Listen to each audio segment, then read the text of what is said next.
Hello student, today we will discuss hydraulic and pneumatic actuators.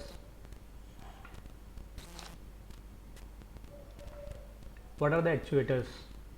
Basically, actuators are the things which is responsible for transforming the output of microcontroller or microprocessor or control system into a controlling action on machine or device.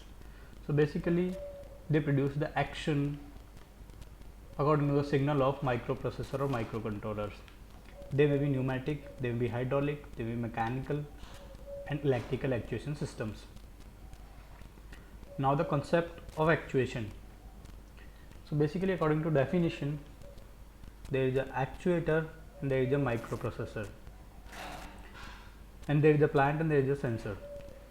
So plant gives some input signals. So what are required, what movement from the machine is required to a plant.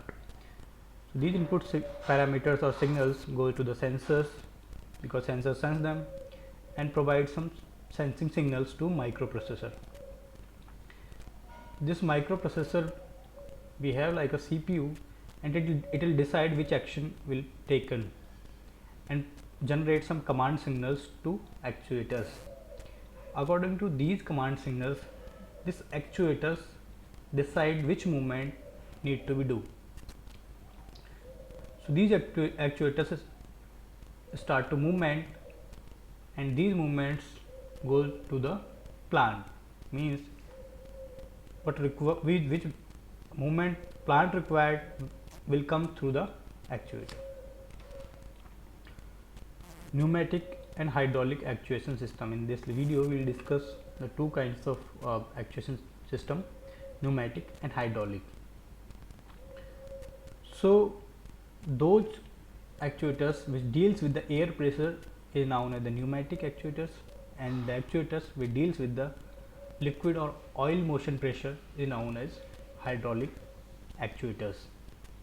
The working is almost same. There is a microprocessor or controller, there is an actuator, and it will decide the process. After that, the feedback gives to the sensor, and sensor further send signals to the controller.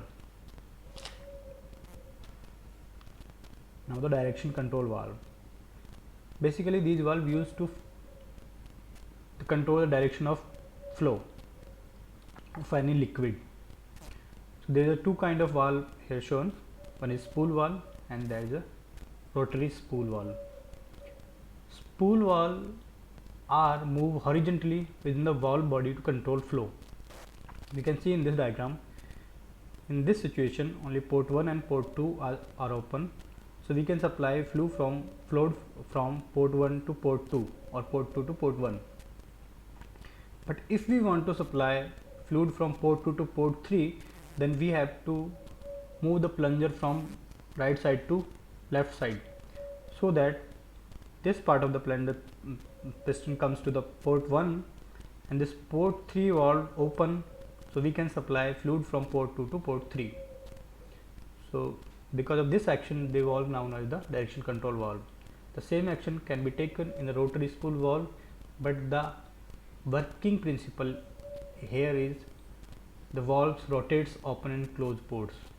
In this spool valve, we move horizontally, and the rotary spool valve, the valve rotates and create the action. Now the puppet valve. This is a very important valve for the fluid and flow control valve. Basically, here is a button which is need to be pressed when we want to open this valve. So how it works? There is a spring and it will close always the valve, and there is a ball. Pressure supply from port 1 and it goes to port 2. So when we need to reduce the pressure or when we need to supply liquid from 1 to 2, what we will need to do? We just press the button. Because of pressing the button, the second position comes. The fluid can go through there.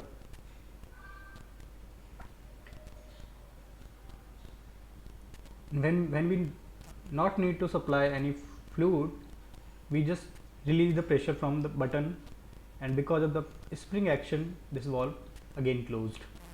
So this is the working of puppet valve. Flow control. Here the free flow can only occurs in one direction through the valve. Flow in other direction is blocked by the spring. You can see in this diagram, the flow can come through only left side to the right side direction, and the flow from right to left will closed by the spring pressure and the ball. The line diagram of this diagram is shown here. Now the hydraulic system. After understanding the concept of the valve, we need to understand the working of hydraulic system, which is just combination of those valve and pistons.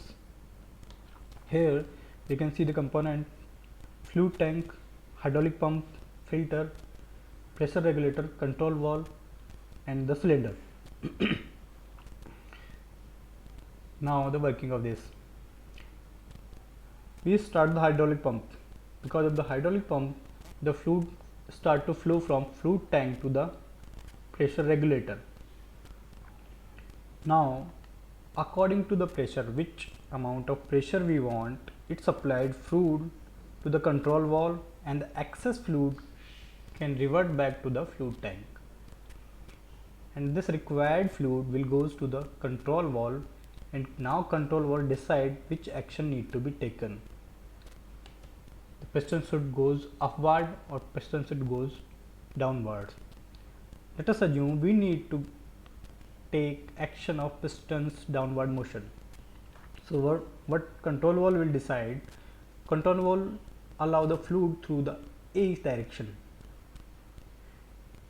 Because of this flow movement, the fluid comes to the A direction, and piston is start to moving from upward to downward, and the fluid which is in B direction will goes outside and goes through the cylinder. Now what will happen when we need to piston to goes from downward to upward? Then control valve will decide this fluid should be flow through the B direction. Now because of this fluid movement, the cylinder start to fill towards the B direction, and the piston, because of this fluid flow, piston start to goes upward, and the excess fluid will go from the A to hydraulic system and further goes to the fluid tank. So this is the basic function of any hydraulic system, any hydraulic weight or lift. Now the pneumatic system. Basically the working of pneumatic system and hydraulic systems are same. What small and minor difference is, we need always a constant pressure in the pneumatic system. Pneumatic system is the system in which we work with the air pressure, as I earlier discussed. In the fluid, because fluids are uncompressible, but the air can be compressed, so we have to maintain a specific pressure in the storage reservoir. So we need here the storage reservoir, and we don't need any storage tank, because there is plenty amount of air is available in the atmosphere. So we can take air from the atmosphere and we can release air to the atmosphere. So now how it works? Here we take air from the atmosphere, air filters the air and goes to the air compressor. So compressor start by means of a motor, and now this high temperature air goes to the air cooler, and the temperature is released and stored in a storage reservoir on a constant temperature or constant pressure. After the required pressure comes, it gives signals to the pressure switch and it will open, and because of this the pressure will release if there is a higher or excess amount of pressure. So this is why we can maintain the constant pressure in the storage reservoir, and this pressure switch starts or switch off the motor. Now this pressure goes to the direction control valve. Direction control valve work same like a hydraulic direction control valve. So when we require plunger to move outward to downward direction, this valve allow the air or pressured air from the B pipe, and because of this air pressure the plunger starts to get downwards, and the excessive air comes from the A part and need to be released in atmosphere.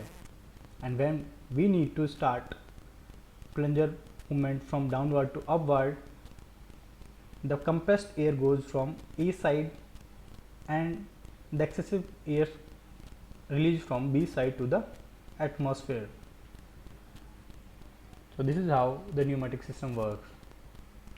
As I just discussed, pneumatic systems have a compressor, an air reservoir, moisture separator used to separate some water content if there is an air, because we take air from the atmosphere directly, air filters, fuel control valve or direction control valve, air actuators. Here air actuator is that cylinder. Air conducting element means the pipes and other things which comes in the pneumatic system. Thank you.